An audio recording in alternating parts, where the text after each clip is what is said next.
I must find you. If you're going to find me, then I must be. I found you. Okay. This is Larry Jaffe from Florida, USA. And he's our Beat Poet Laureate is here. And he wants to recite us something. I think that he loves nature and in general the world and people. You can start, Larry.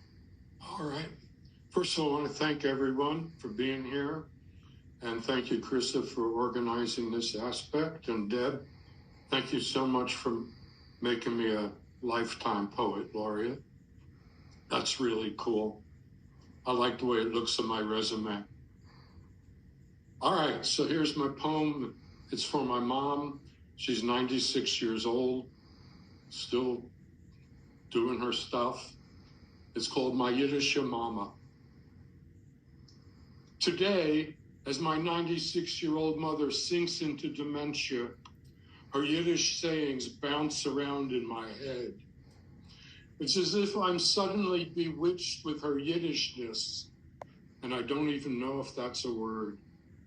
All I know is that with every step she takes away from her life, another Yiddish phrase sticks in my head.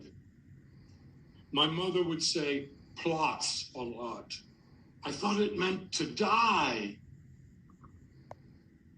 So she was often screaming at me, at us, and saying we should just plots. I was wrong. Plots has nothing to do with death. It means to split, crack, burst, or explode, but not die. It further connotes to be overcome with emotion, give way to excitement, anger, or delight. I wonder now, how did I come to that deadly conclusion? She would often say we were verstinken her. That word speaks for itself. It means stinky. She would call us stunks, which was even worse. We were stinkers and nasty and smelly. When things were untenable for her, she would burst out that we were fakakta. That is lousy, messed up, and or ridiculous. When we were getting too big for our britches, she would exclaim, "Who do you think you are, Chaim Yankel?" I had no idea who Chaim Yankel was or is. I just knew I didn't want to be like him. It wasn't until I was 50 years old that I discovered there was no such person as Chaim Yankel. Chaim was a figment of my mother's and every mother's imagination. Chaim was a non-entity, a nobody. He was just another poor Joe. However, there was another guy whose name sprung to her lips and to whom she were often compared. His name will go down to our personal infamy, the strangest and most notorious of them all. This was the renowned Ish Gabibble, a comedian of moderate fame, and to his credit, he also played the cornet rather well, I'm told. I guess she was concerned about us. As Ishka Bibble derived from a mock Yiddish expression, Ishka Gabibble, meaning don't worry.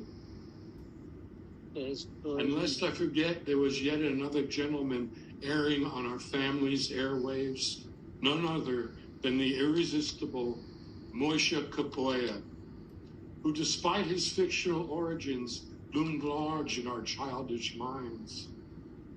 Mom proclaimed this garish title upon us when we were too set in our ways and stubborn oppositeness. We were doomed forever to a fate we never understood. One of her more stranger phrases involved a teapot, as she shrieked when we were bothering her. "Stop hawking me at shining!" What did banging on a teapot have to do with anything?